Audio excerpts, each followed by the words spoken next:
반갑습니다. 저만 반갑네요. 네, 안 반가우신가 보죠? 반갑습니다. 네, 좋습니다. 전 목사님 이렇게 소개해 주신 것처럼 그 유튜브에 따라하는 기도라는 영상 컨텐츠를 올리고 있어요. 들어보셨나요? 예. 혹시 제 채널에 구독자분 손 한번 들어봅시다. 예. 아유, 예, 계시네요. 좋습니다. 뭐 여러분 다 잘 되겠지만 구독하신 분들 조금 빨리 잘 될 겁니다. 제가 이 유튜브 사역을 처음 어떻게 시작하게 됐냐면, 저는 2019년까지 분당에 있는 지구촌교회에서 한 20년 정도 사역하다가 하나님께서 사역을 내려놓으라는 마음을 주셔서, 말씀을 주셔서 그냥 아무 계획이 없이 사역을 이제 사임하게 됐어요. 그리고 1년 이제 안식년의 시간을 보냈는데, 안식년 보내면서 제가 제 아내에게 여보, 우리 이 안식년 기간 동안 우리 매일 가정 예배 드리면 좋겠다고 그랬더니, 가정 예배는 좋은데 그걸 매일 해야 되냐 그러더라고요. 그래서 매일 하면 좋겠다고. 그래서 이제 매일 저녁에 9시에 짧게 이제 30분씩 가정 예배를 드리는데, 드리다 보니까 자꾸 시간이 길어지는 거예요. 9시 시작했는데 어떤 날은 새벽 2시에 끝난 적도 있어요. 누가 시켜서 한 게 아니고 가정 예배 하나님께서 은혜를 정말 많이 부어 주셔서 같이 말씀을 나누면서 울고, 아내가 저를 위해 축복해 주면서 울고, 제가 아내를 위해서 축복해 주면서 울고, 또 하나님 주신 마음들을 함께 나누면서 그 시간이 너무 풍성했어 가지고 그냥 30분씩만 하기로 했었는데 뭐 점점 시간이 길어지는 거예요. 하루는 12시가 넘어서 이제 가정 예배가 끝났는데 제 아내가 저를 보더니 여보, 나 내일까지 못 기다리겠다고, 우리 내일 예배 지금 바로 드리면 안 되겠냐고. 그래서 제가 그건 아닌 것 같다고 막 말리고 그랬었거든요. 하루는 이제 가정 예배 말씀이 우리의 삶이 다른 누군가에게 도움이 되는 삶을 살아야 된다, 이런 말씀이었어요. 그래서 도움을 좀 줘야 되는데 뭘 도울 수 있을까 생각하는데 뭐 할 수 있는 게 별로 없더라고요. 사역도 지금 사임했고 또 코로나 기간이고 할 수 있는 게 없는데, 그날 아침에 있었던 일이 이제 생각이 났어요. 아침에 우리 카톡에 보면 형제들, 자매들 이렇게 생일이 알려주는데 한 형제 생일이 뜬 거예요. 그래서 어떻게 축하해 줄까 하다가 제가 기도문을 써서 보내줬어요. 오늘 생일 축하한다, 내가 기도로 널 축복하고 싶다, 그러면서 기도문을 쭉 써서 보냈는데, 이 형제가 답장을 보냈는데, 목사님 저 이런 생일 선물 처음이라고, 너무 위로가 되고 격려가 된다고, 감사하다고 이렇게 이제 답장을 보냈었는데, 이제 그게 생각나가지고 기도를 좀 어려워하는 분들의 기도를 좀 도울 수 있으면 좋겠다, 이제 이 생각을 하고, 저는 뭐 영상 만들 줄도 모르고 유튜브 할 줄도 몰라요. 그냥 핸드폰으로 기도 녹음해가지고 그냥 영상을 유튜브에 올렸어요. 그러니까 뭐 많은 사람들이 이걸 볼 거라고 막 기획하고 생각하고 해서 한 게 아니고, 그냥 그날 그 가정 예배 말씀에 이제 순종하려고 이제 했던 거였는데, 생각지 못했던 일이 일어났죠. 그 처음 올렸던 영상의 조회수가 지금 거의 300만 가까이 돼요. 별로 안 놀라시네요, 네, 여러분들. 지금 채널 구독자가 23만 명이 넘었어요. 도대체 얼마나 해야 이분들은 놀라실까요? 역시 서울 분들은 대단하시네요. 기본 뭐 100만 뭐 이 정도 유튜브 하면 다 그 정도 하는 거 아니야, 이런 표정이시네요. 예. 매일 정말 수만 명의 성도들이 와가지고 함께 지금 기도하고 있거든요. 근데 제가 그걸 보면서 뭘 느꼈냐면, 우리 성도님들이 정말 기도를 원하고 기도에 목말라 있었는데 기도가 너무 어려웠구나, 이런 생각이 들더라고요. 여러분들 기도 생활 잘하고 계시나요? 좋은 말로 할 때 대답해줬으면 좋겠다는 생각이 드네요. 예, 저도 이제 기도가 참 어려웠어요. 왜냐면 저는 이제 모태신앙이 아니거든요. 중간에 예수님을 믿었는데 교회 가서 이제 예배 드리는데 찬양은 할 만했어요. 왜냐면 교회는 찬양을 한 번만 안 불러요. 보통 4절 5절, 또 인도자 은혜 받으면 한 번 더, 그럼 막 10번씩 불러야 돼, 이래야 되니까 그냥 한두 번 듣다 보면 그냥 또 이렇게 익숙한 노래처럼 따라 불러지니까 그냥 이렇게 찬송 시간을 이렇게 또 하게 되고, 또 설교 시간이야 뭐 강의 뜻을 이렇게 받아 적으면서 들으면 되는데, 이제 문제는 기도 시간이었어요. 저희는 이제 교회가 기도합시다 그럼 막 30분씩 1시간씩 이렇게 기도하는 교회였거든요. 그러니까 또 뭐 설명도 안 해줘요. 그냥 자, 이 시간 나라를 위해서 기도합시다 그러면 나라를 위해서 제가 아는 모든 단어를 조합해서 1시간 동안 이걸 배열을 해야 되는데 이게 뭐 쉽지가 않잖아요. 그래서 제가 어떻게 했냐면, 저희 교회 보니까 기도를 잘 하시는 분이 한 분 계시길래 그 집사님 뒤에 제가 앉았어요. 그리고 저는 이제 어떻게 기도했냐면, 그분이 기도하시면 주님, 제가 하고 싶은 기도가 이 기도였어요. 주님, 이 기도 제게도 응답해 주세요. 주님, 저도 이 기도 아멘이에요. 그러면서 그냥 그분 기도 드리면서 이 기도 저도 응답해 달라고 막 그렇게 이제 기도를 했었죠. 시간을 이제 그렇게 보낸 거죠. 근데 신기해요. 이제 혼자 앉아서 기도하려고 앉았는데 그 집사님이 하셨던 기도가 생각나요. 제 입에서 그분이 하셨던 기도가 똑같이 따라 나오는 거예요. 여러분, 어느 교회나 대표 기도 오늘 하셨는데 대표 기도 하신 분들 다 보면 그 교회 담임 목사님 뭐 기도 쓰는 용어 스타일 다 비슷해요. 어느 교회나 그 교회만에 쓰는 용어가 있어요. 기도는 여러분, 기도의 은사가 있고 기도에 막 기름 부음이 있고 기도에 막 대단한 신앙생활 오래 하신 그런 분들만 하는 게 아니고요, 누구나 할 수 있어. 어렵지 않아요. 쉽습니다. 오늘 처음 오신 분도 할 수 있어요. 기도는 어떻게 하면 되냐면요, 그냥 듣고 따라하면 돼요. 듣고 따라한다고 뭐 그게 기도가 될 수 있냐고 이렇게 얘기할 수 있는데요, 그렇지 않아요. 예수님 제자들이 예수님께 와가지고 주님, 우리에게도 좀 기도를 좀 가르쳐 달라고 그랬더니 예수님께서 그러므로 너희는 이렇게 기도하라. 하늘에 계신 우리 아버지여, 이름이 거룩히 주일학교 좀 안 좋은 데 나왔나 보네요. 못 따라하시네. 예. 주기도문 들려주시잖아요. 예수님도 제자들이 기도 가르쳐 달라고 했더니 주기도문 들려주시면서 이거 듣고 따라하라고.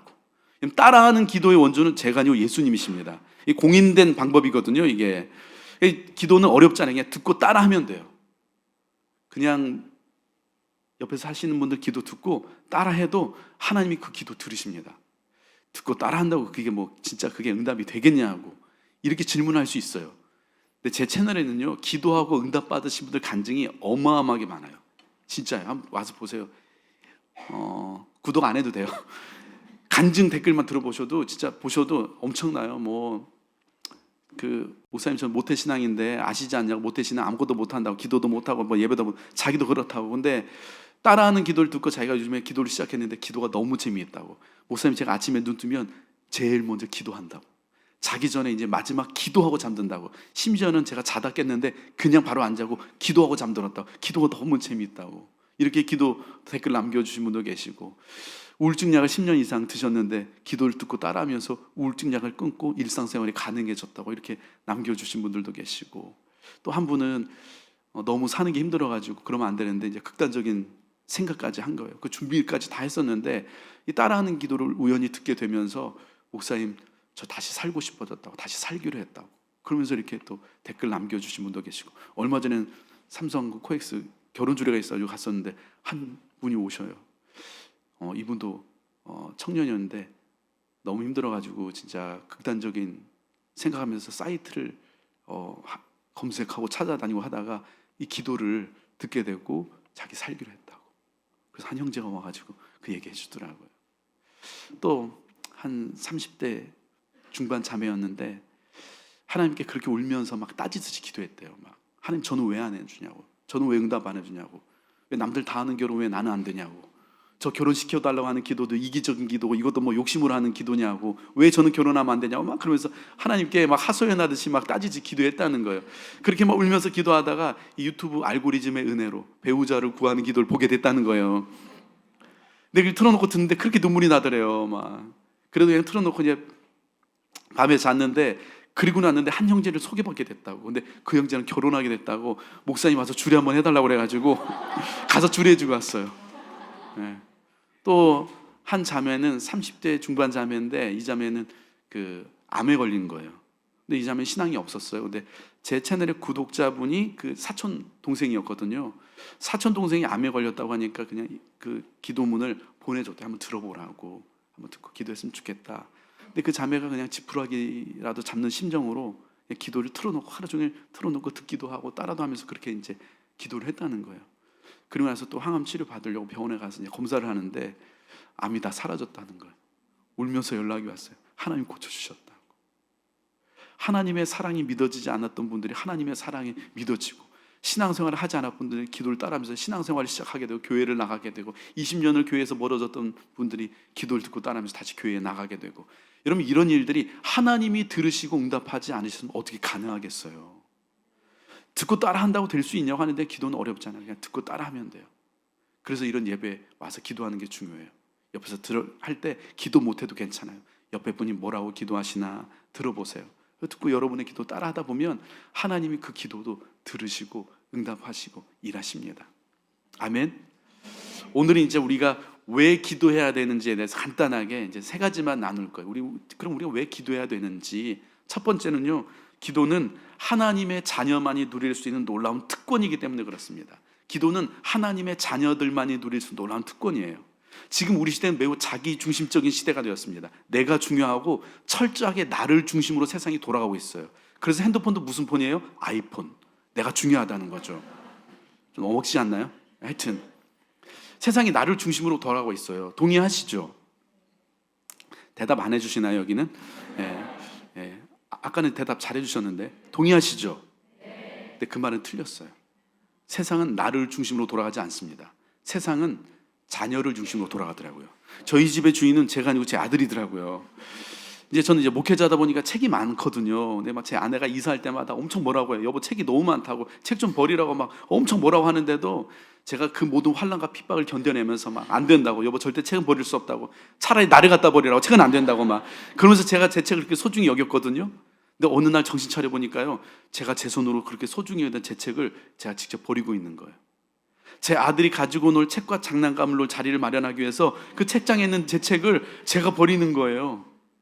제 아내는 이제 브랜드가 있는 옷을 잘 사 입지 않아요. 주로 브랜드 없는 옷, 이렇게 서 있는 옷보다 누워 있는 옷 있죠. 이제 그런 거 이제 주로 사 입고 굉장히 검소한 자매거든요. 근데 그런 검소한 제 아내가 제 아들을 위해서는요, 돈을 거침없이 써요. 막 써요. 택배 아저씨가 매일 와요. 여러분, 제 아내가 제 아들에서 막 그렇게 거침없이 돈을 쓰고 저희 집에 제 아들이 막 책과 장난감으로 가득 차 있는 걸 보면서 제가 불편해하고 싫어하고 막 짜증내고 그럴까요? 그렇다는 표정이네요. 그렇지 않죠. 할 수만 있다면 더 좋은 거 해주고 싶어요. 여러분, 저도요, 저를 중심으로 세상을 살고 싶은 이기적이고 욕심 많은 사람이거든요. 근데 저 같은 이기적인 사람도요, 제 아들 앞에서는 그 이기적인 생각이 작동이 되지 않아요. 이기적인 마음이 멈춰버립니다. 언제나 제 아들 앞에서는요, 저보다 제 아들이 우선입니다. 여러분, 세상은 나를 중심으로 돌아가지 않습니다. 세상은 자녀를 중심으로 돌아가더라고요. 근데 하나님께서는요, 오늘 저와 여러분을 구원하시는데 자신의 능력을 사용하지 않으세요. 지혜를 사용하지도 않으십니다. 천사를 보내지도 않으셨어요. 하나님께서 오늘 저와 여러분을 구원하시는데요, 자신의 외아들을 내어주시더라고요. 제가 아들을 낳고 보니까 이게 말이 안 되더라고요. 그러면 어떻게 자녀를 내죠? 어떻게 자식을 내죠? 이게 어떻게 말이 돼요? 말이 안 되거든요. 여러분, 제 목숨을 내어주는 것도 쉽지 않지만 제 아들의 목숨을 내어주는 것은 불가능한 이야기죠. 근데 오늘 하나님께서는요, 오늘 저와 여러분을 위해서 자신의 외아들을 내어주시기로 결정하셨다는 거예요. 여러분, 기독교가 뭐예요? 하나님의 아들이신 예수 그리스도를 내 인생의 구원자와 주님으로 영접함으로 말미암아 죄인 되었던 우리가 이제 하나님의 자녀가 되었다는 거예요. 이 말은 바꿔 말하면요, 하나님의 중심에 저와 여러분이 있다는 거예요. 우리가 하나님의 중심에 있다는 거예요. 하나님께서 이 온 우주를 우리를 중심으로 움직이고 계신다는 거예요. 여러분, 저와 가장 가까운 사이는요, 법적으로는 이제 저와 제 아내죠. 부부 사이가 법적으로 제일 가깝잖아요. 근데 실제로는 보니까요, 저와 제 아들의 관계더라고요. 제 아이는 이제 어릴 때부터 이제 잠잘 때 습관이 있는데 뭐냐면 제 얼굴에 다리를 비비면서 자요. 이제 어릴 때부터 이제 그게 습관이 됐어요. 그래 애가 이제 잠을 자. 그래서 이제 컸는데도 계속 비비는 거예요. 그래서 이제 제 아들 이름이 산인데, 산이야, 너 왜 이렇게 아빠 얼굴에 다리를 비비냐고, 좀 반드시 좀 자라고, 아빠가 잠을 못 잔다고 막. 그럼 네 아버지 그러면 좋겠는데 씩 한번 웃고 말더라고요. 그리고 저녁이 됐더니 다시 또 제 얼굴에 막 다리 올리고 자더라고요. 제 말이 안 통해요. 얘는 음식을 먹다가 맛이 없잖아요. 그럼 뱉어가지고 제 입에 넣어요. 아빠 먹어요 하면서. 여러분, 제가 제 아내와 아무리 가까워도요, 제가 자면서 감히 제 아내 얼굴에 다리를 올리고 자진 않거든요. 큰일 나죠. 제 아내가 음식을 먹다가 아무리 저를 사랑한다고 맛없다고 뱉어가지고 당신 먹으라고 제 입에 넣지는 않죠. 근데 제 아들은 저에게 그렇게 하더라고요. 저와 가장 가까운 사이가 누구인지 보니까 저와 제 아들의 관계예요. 근데 오늘 하나님 우리에게 기도에 대해서 말씀하시는데요, 아빠와 아들의 관계로 기도를 설명하십니다. 오늘 함께 읽었었던 본문 말씀인데 다시 한번 같이 한번 읽어보겠습니다. 마태복음 7장 9절에서 11절 말씀. 시작. 너희 중에 누가 아들이 떡을 달라고 하는데 돌을 주며 생선을 달라고 하는데 뱀을 줄 사람이 있겠느냐? 너희가 악한 자라도 좋은 것으로 자식에게 줄 줄 알거든 하물며 하늘에 계신 너희 아버지께서 구하는 자에게 좋은 것으로 주시지 않겠느냐? 좋은 것으로 주시지 않겠느냐? 자녀니 우리가 떡이 먹고 싶다고 하면 떡집이라도 아니면 사주시겠다는 거예요. 생선이 먹고 싶다고 하면 생선 가게를 차려서라도 우리의 기도에 언제나 가장 좋은 것으로 응답하시는 아빠, 아버지라는 거예요. 로마서 8장 32절에 이렇게 말씀이 기록되어 있어요. 자기 아들을 아끼지 아니하시고 우리 모든 사람을 위하여 내주시니까 어찌 그 아들과 함께 모든 것을 우리에게 주시지 않겠느냐? 아들조차도 아낌없이 내어주신 그 하나님께서요, 오늘 기도하는 저와 여러분에게 주지 못할 게 뭐가 있냐는 거예요. 기도만 하면 다 주시겠다는 거예요. 여러분, 이것이 자녀의 특권입니다. 제 아들은 저에게 뭔가를 요구할 때 미안해하지 않아요. 죄송해하지 않습니다. 눈치 보지 않아요. 항상 당당하게 요구해요. 아빠, 저 장난감 사주세요. 너무너무 당당해요. 마치 맡겨놓은 거 도로 찾는 애 같아요. 얘가 언제 나한테 맡겨놨나? 이 생각이 들 정도로 항상 막 당당하게 요구하거든요. 근데 이제 제 아들이 그 18개월 때부터 사귀었던 여자친구가 있어요. 예. 이제 어린이집에서 눈이 맞아가지고 이제 처음에 같은 아파트 이제 어린이집 다녔는데 지금 이제 이사를 이제 하니까 이제 저는 수지에 살고 그 여자친구는 광주로 갔거든요. 근데도 저희 집에 초대하고 또 저희도 그 집 놀러 가고 막 같이 가족끼리 여행도 가고 또 에버랜드 놀러 가기로 예약해놓고 해놨어요. 아들의 연애를 위해서 저희가 애를 쓰는 거죠. 이제 근데 이제 제 아들의 그 여자친구가 진짜 너무 예뻐요. 얼마나 예쁜지 몰라요. 우리 지금 사귀면 교회 자매님들 다 너무 예쁜 것 같아요. 진짜 옆에 보지 마세요. 뭐 옆에 앞에 보세요. 앞에.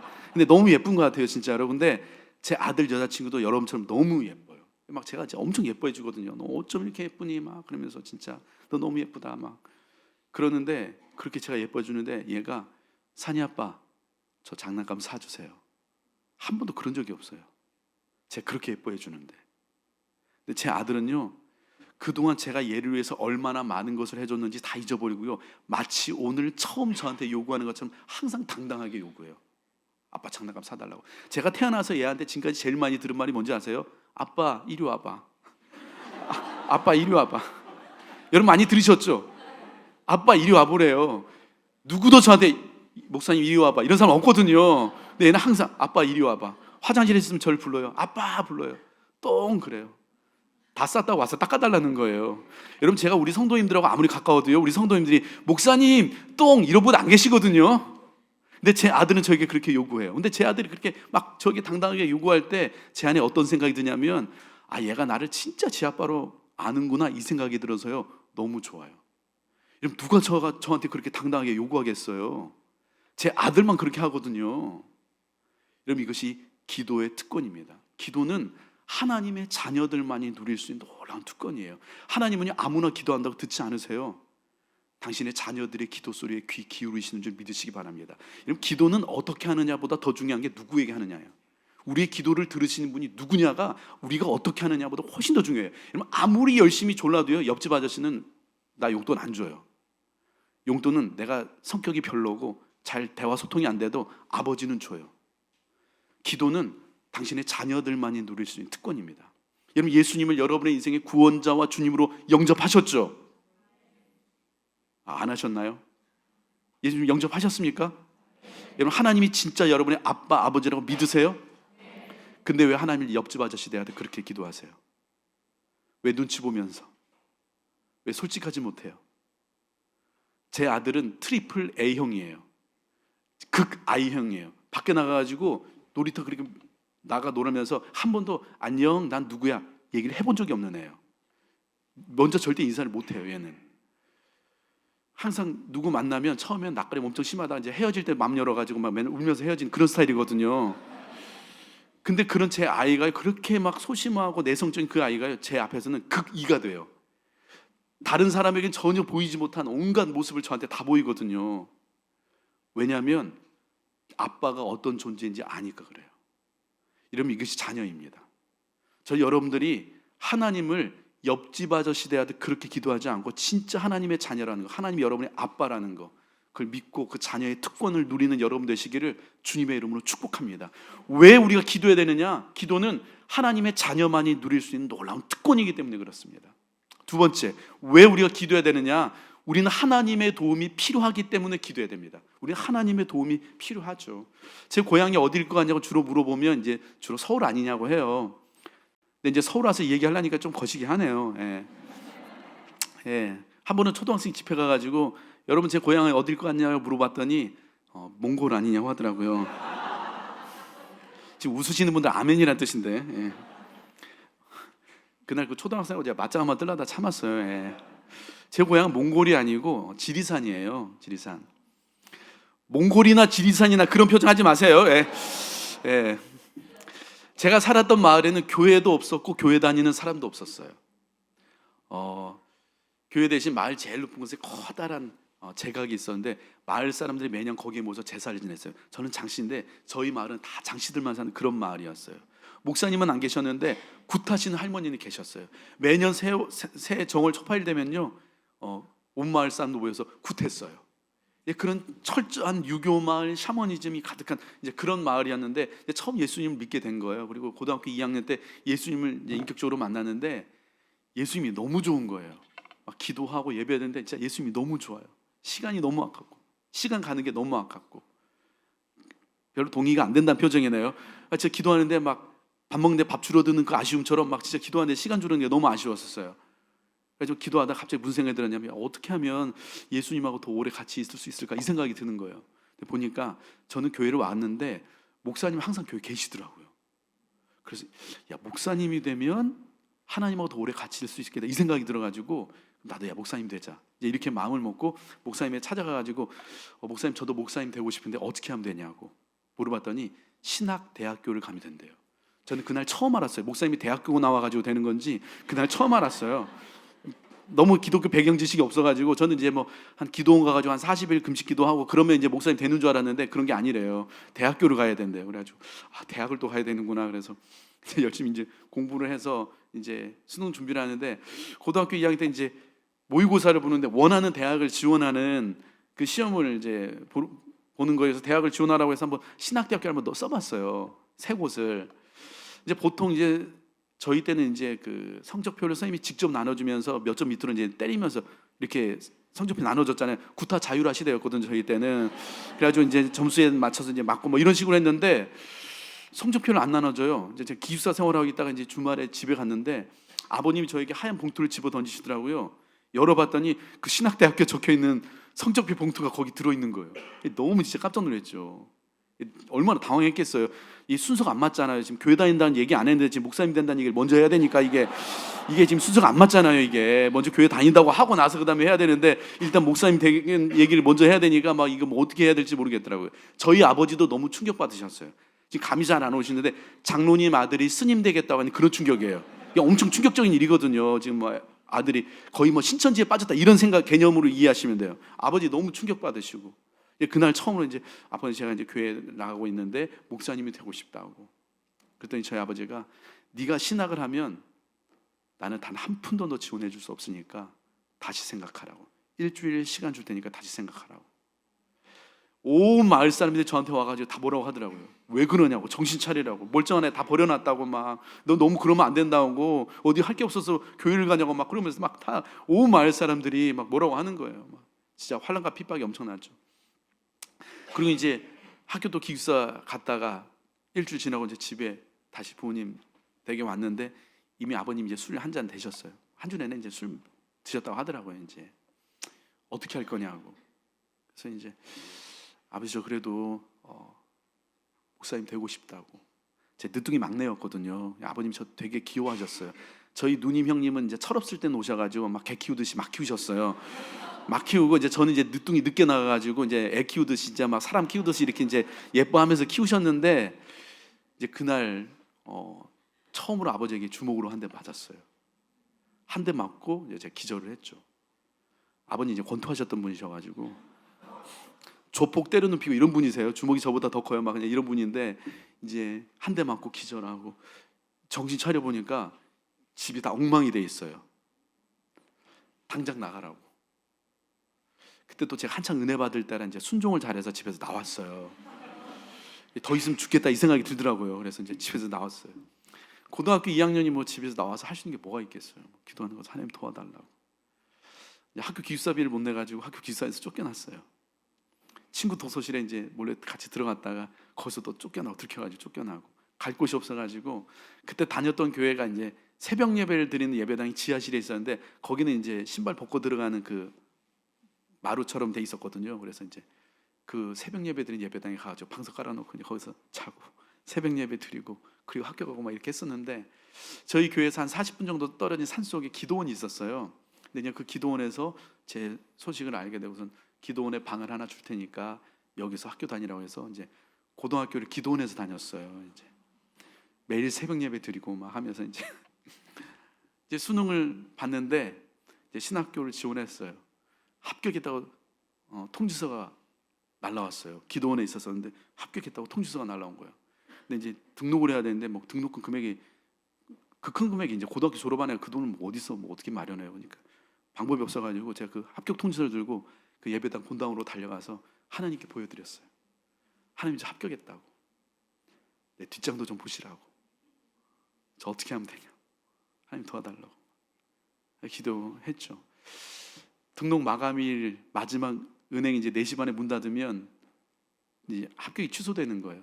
근데 마지막 날까지 등록금이 마련이 안 됐어요. 한 30분 남겨놓고 마지막 은행 문 닫기 30분 전인데 하나님께서 진짜 천사들 보내주셔서 딱 등록할 수 있게 해주셔서 이제 신학교에 들어가게 되었죠. 신학교 3학년 때까지 이제 집에 못 갔어요. 그 당시에는 뭐 핸드폰 이런 게 없으니까 전화하려면 집으로 전화해야 되잖아요. 근데 집으로 전화 한번 했었는데 제 아버지가 네가 전화 왜 하냐고 그냥 끊어버리시더라고요. 또 아버지 워낙 무섭고 가지도 못하고 이제 혼자 신학했으니까 어려웠겠죠. 그래서 뭐 아르바이트 진짜 많이 했어요. 야간 경비하는 아르바이트, 밤새 경비하는 아르바이트도 하고. 아멘이라는 뜻이네요. 네. 야간 경비도 하고 또 택배 분류하는, 지금은 뭐 기계가 지만 그때는 사람이 했거든요. 막 아르바이트 그것도 하고, 방학 때는 막 노가다 또 일당이 많잖아요. 그래서 노가다 하다가 막 허리 디스크 터져가지고 막 또 실력하고 뭐 이제 그렇게 아르바이트 하면서 등록금 마련되면 학교 다니고, 또 휴학하고 또 등록금 마련하고, 또 등록금 마련되면 학교 다니고 뭐 이렇게 했거든요. 근데 등록금 어떻게 마련해도 이제 지낼 곳 생활비는 이제 마련이 안 되니까 이제 학교에 얘기해가지고 등록했는데 기숙사비가 없다고 저 좀 재워달라고 해서 기숙사 4명 쓰는 방이었는데 5명 꼽사리 끼워가지고 거기서 지내고, 친구 자취방에서 또 한 학기 부탁해서 지내고, 또 한 전사님이 결혼하신다고 막 아는 전사님이 계셨는데 결혼한대요. 우리 전사님들은 이렇게 신학교 다니면서 결혼하시더라고 일찍. 그래가지고 결혼하시면 방을 얻겠다고 그랬더니 방을 얻는데요. 반지하 방 2칸짜리를 저 좀 재워달라고 그래서 신혼집에서 같이 지내고, 또 한 전도사님한테 전사님 저 지낼 곳이 없는데 며칠만 재워달라고 이제 그렇게 해서 들어갔다 거기서 막 몇 년 있다 나오고 막 이렇게 하면서 이제 이게 생활했어요. 지금도 기억나는 게 수련회를 갔었는데 벽에 이렇게 색도화지를 붙여놓고 이름을 써놓으면 거기다 지나가면서 서로 이제 축복하는 편지를 써주는 그 롤링 페이퍼를 이렇게 수련회에 쫙 붙여놨더라고요. 한 자매가 제 롤링 페이퍼에 너무 감동적인 그 축복의 글을 써놓은 거예요. 재기야, 넌 왜 매일 똑같은 옷 입고 교회 오니? 그 옷은 교회 올 때 입고는 교복이니 다른 옷도 좀 입고 와라, 이렇게 써놨더라고요. 수련회장에서 그걸 보는데 진짜 너무 창피했어요. 진짜 도망치고 싶더라고요. 수련회장에서 도망치고 싶더라고요. 근데 그런 건 힘들어도 그냥 참을만 했거든요. 입을 옷이 없고 밥 사 먹을 돈이 없고 지낼 곳이 없어도 그냥 그런 건 뭐 힘들어도 참을만 했는데, 뭐가 제일 힘들었냐면 엄마 보고 싶은 게 제일 힘들었던 것 같아요. 엄마 보고 싶어서 진짜 많이 울었던 것 같아요. 기도하면서 절반은 예수님 때문에 울었고 그냥 절반은 솔직하게 엄마 때문에 울었어요. 옆에 계신 분들이 막 너는 어쩜 그렇게 항상 은혜를 받고 기도하냐고 울면서 막 하는데 절반은 예수님 절반은 엄마였어. 그냥 엄마 보고 싶어가지고 그냥 울고, 공중전화 박스에서 전화 걸지도 못하고 막 울고. 저희 어머니 이제 시골 그 아주머니들 뽀글이 파마 하고 다니셨었는데 길거리 지나가다가 그 뽀글이 파마한 아주머니들 뒷모습만 보면 저도 모르게 그냥 눈물이 나는 거예요. 그 당시에는 TV를 안 봤어요. 드라마 보다가 스토리와 상관없이 그냥 엄마 얘기만 나오면 저도 모르게 그냥 눈물이 나는 거예요. 그래서 아예 진짜 TV를 안 봤어요. 신학교 3학년 가을쯤 됐는데 기도하는데 엄마가 너무 보고 싶은 거예요. 한참 울고 나서는 안 되겠다, 기절 한번 더 하자, 이렇게 마음 먹고 이제 부모님이 계신 그 지리산으로 이제 가기로 마음 먹고 이제 갔어요.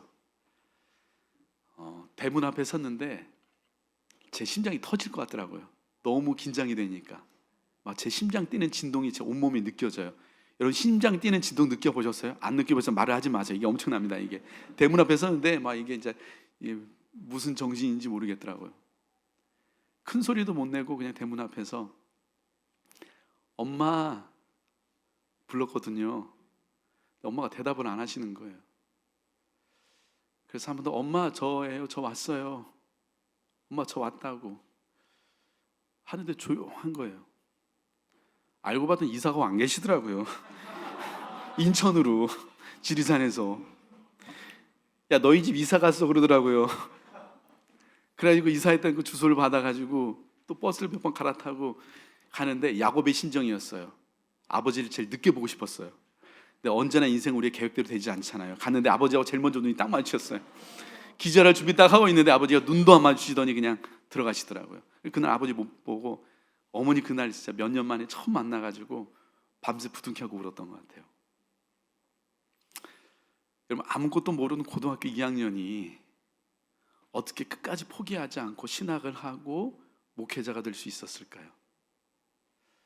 기도가 저를 붙들어줬기 때문입니다.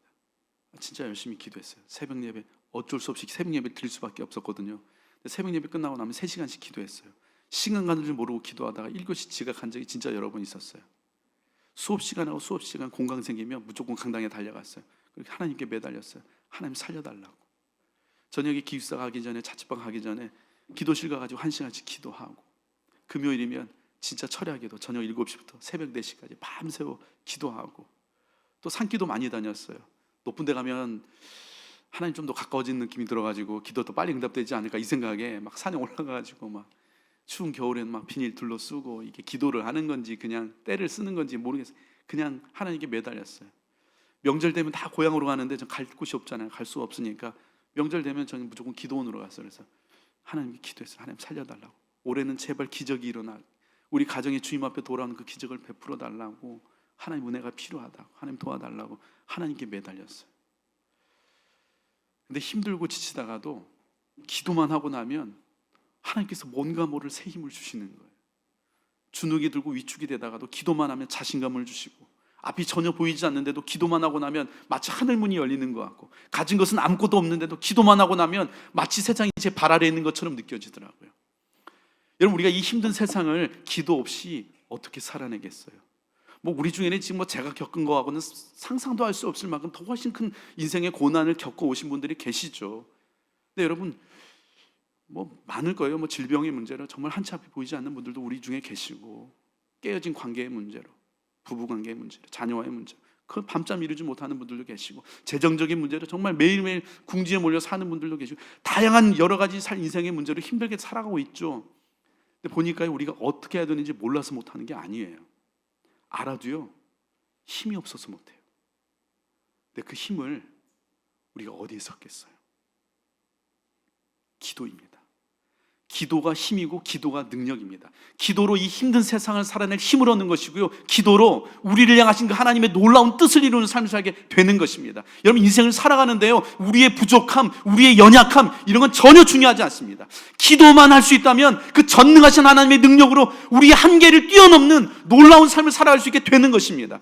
여러분 여러분의 재능, 여러분의 외모, 여러분의 배경, 여러분이 어느 대학 나왔는지, 어느 직장 다니는지, 여러분 그런 걸로 여러분의 인생이 결정되지 않습니다. 우리의 운명은 사람들의 말에 의해서 결정되지 않고요, 하나님이 우리의 인생을 결정하십니다. 우리 중에 하나님의 도움이 필요 없는 사람이 어디 있어요?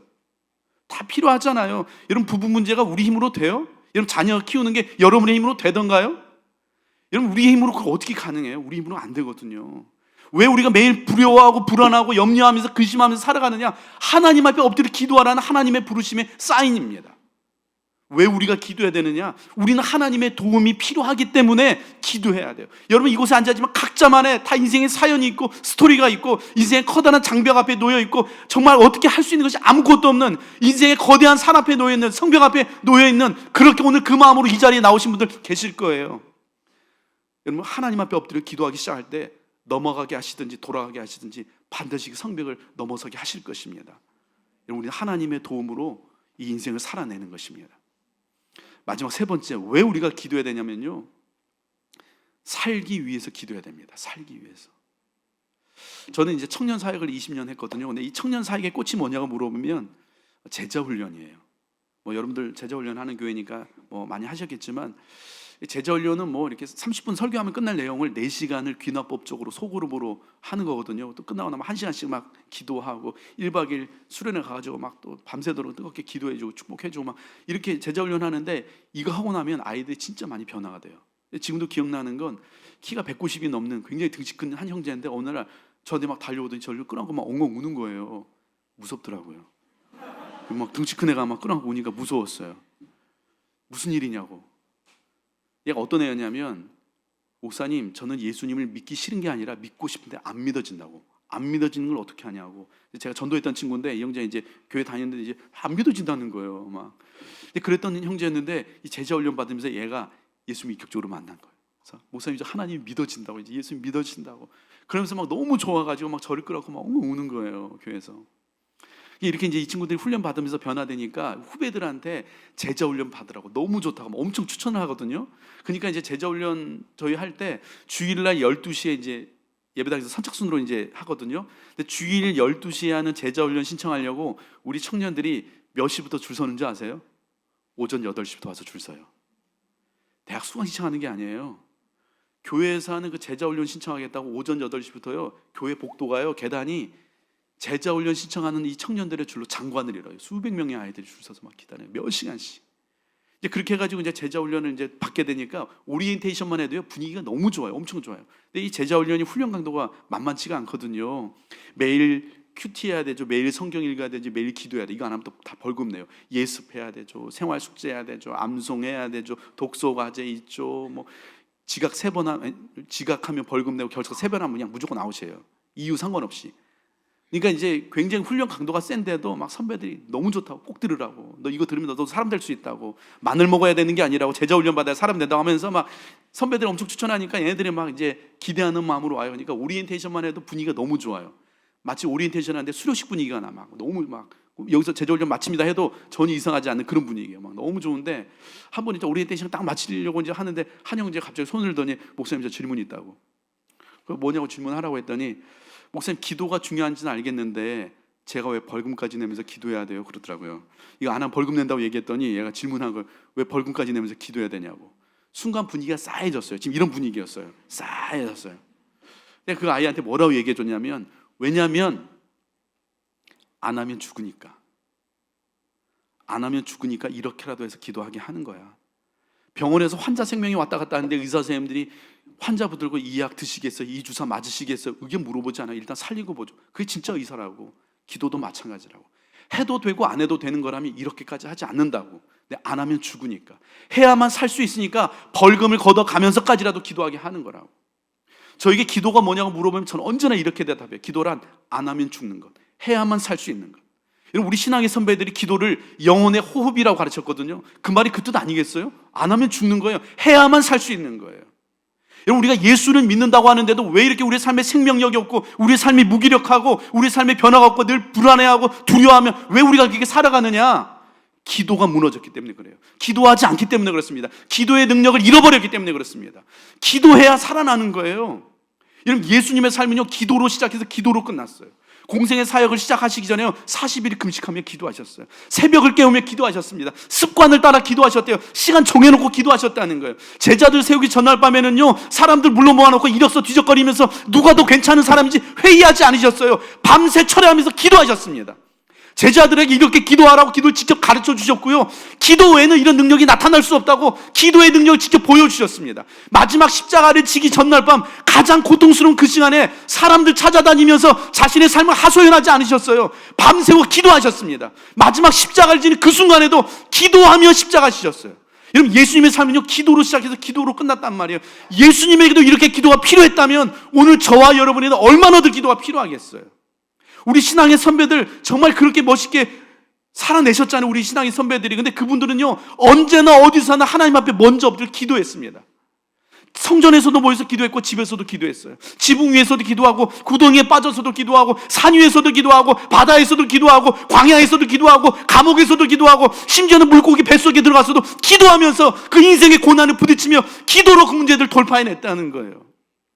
여러분, 왜 우리가 이렇게 기도하지 않게 되었을까요? 지금 우리는 바빠서가 아니에요. 시간이 없어서가 아닙니다. 여러분, 아무리 바쁘고 아무리 시간이 없어도 숨은 쉬잖아요. 목사님, 요즘에 너무 바빠가지고 제가 3일째 지금 숨을 못 쉬고 있다고, 이런 분 안 계시잖아요. 왜 우리가 기도하지 않게 되었느냐? 하긴 해요. 형식적으로는 해요. 근데 정말 여러분의 인생 앞에 정말 예전에 정말 목숨 걸고 기도했던 적 있었잖아요. 기도에 여러분 인생을 걸었던 적 있었잖아요. 근데 지금은 그냥 모양은 남았고 형식적인 기도는 하지만 진짜 내 안에 하나님 앞에 엎드려 기도하는 그 기도는 사라져버린. 왜 그러냐면요, 바빠서도 아니고 시간이 없어서도 아닙니다. 겸손이 없기 때문에 그래요. 내 힘으로 충분하다는 거예요. 하나님 도와주지 않아도 괜찮다는 거예요. 하나님 도움 필요 없다는 거예요. 그러니까 기도하지 않는 것이죠. 여러분, 하나님의 도움 없이 우리가 어떻게 생명력 있게 살아나요? 어떻게 우리가 하나님의 도움 없이 하나님의 뜻대로 살아낼 수 있겠어요? 우리가 하나님의 도움 없이 우리의 가정을 어떻게 살려낼 수 있겠어요? 우리가 기도 없이, 하나님의 도우심 없이 어떻게 우리의 일터를 변화시키고 이 나라와 이 민족을 변화시키고 치유하는 그 놀라운 일들을 기도 없이 어떻게 이뤄내겠냐고요. 왜 예수를 믿는데도 내 삶에 변화가 없고 내 주변에 변화가 없느냐? 기도의 자리를 잃어버렸기 때문에, 기도의 불이 꺼져버렸기 때문에, 기도의 재단이 무너져버렸기 때문입니다. 저는 오늘 이 시간 여러분들이 다시 한번 무너진 기도의 재단을 다시 회복하게 되시기를 우리 주님의 이름으로 축복합니다. 여러분의 가정에 꺼져버린 기도의 불이 다시 타오르게 되기를 우리 주님의 이름으로 축복합니다. 여러분의 교회 안에 다시 한번 정말 기도가 살아나게 되기를, 기도의 그 뜨거운 열기가 회복되기를 우리 주님의 이름으로 간절히 축원합니다.